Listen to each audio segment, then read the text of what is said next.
Jenny Horne's here with me in studio with some more tech thoughts and an update on Taiwan Semi in particular. Anything that's got a negative print in front of it is not going to help Jenny, and Taiwan Semi here is kind of an uncharacteristically bad number.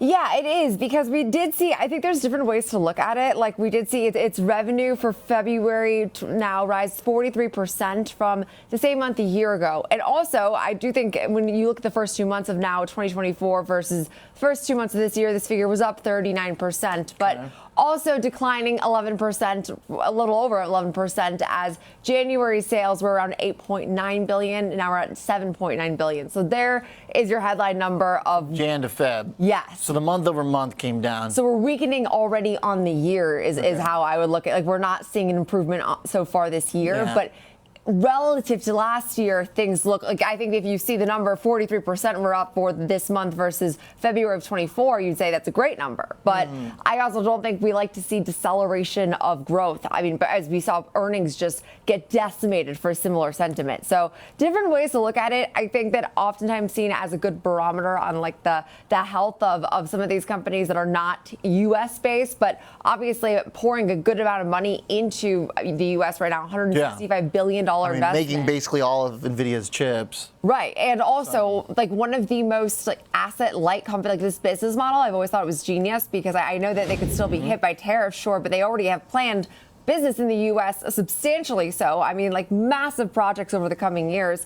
And this company is relatively asset light because it's basically, of course, just a foundry. So I've always thought this was a genius business model, because I can't imagine that they'll necessarily take a massive hit unless we all of a sudden see companies like revoke their next 5-year plans. So it's basically a peak growth momentum thing where your year-over-year number is huge, still at 40%, but then the month-over-month showing the decline basically says that maybe it peaked out. So yes, but I oftentimes think it's too, we're not in a trend yet. Like, I feel like we need like a third month of data to say things are decelerating. I feel like you could see things like nuances, like February, hypothetically lower month historically. Like, I feel like right now, sure, sequential decline is not what you want to see, but it's not necessarily a massive trend yet. Sure, worse types of declines, but it does suggest that some of our momentum, you know, is kind of plateaued a bit for some of the super AI growth stuff, which Taiwan Semi has been really closely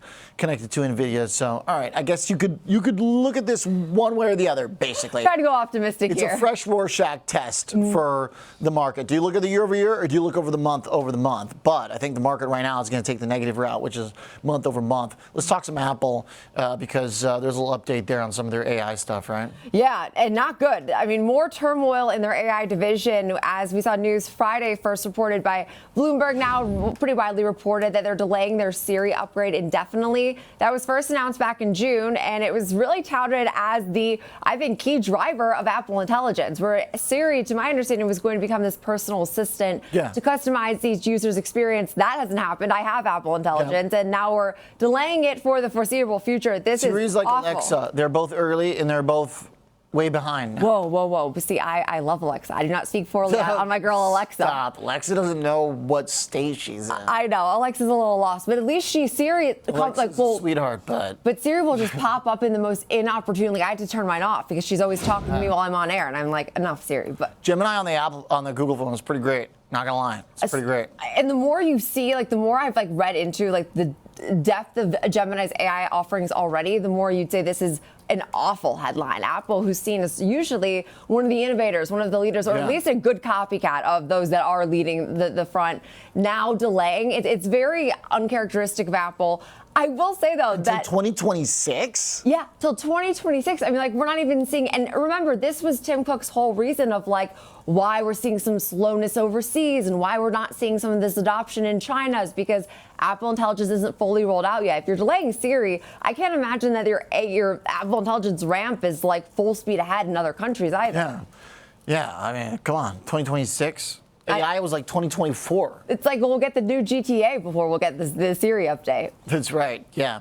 And the crowd is eagerly awaiting that, by the way. But hey, Apple, I know the crowd is eagerly waiting that, but Apple, I will say, is the only Mag 7 now that's technically not in correction territory because it's only down 8% off highs, which you look at some of the... Apple's been rocked. The listering moves in like Nvidia, Amazon today. The pullbacks from highs, I know we talk about so substantially, but Apple's actually doing okay. Apple's been holding in. Apple's been almost like a safety trade in a way. Chart's holding in really well. Thanks, Jenny. Appreciate the update on Siri. Appreciate the look at Taiwan Semi. Some negative month-over-month numbers. I guess not helping the Nasdaq this morning. We're down 1.58% in futures. It's not a good look.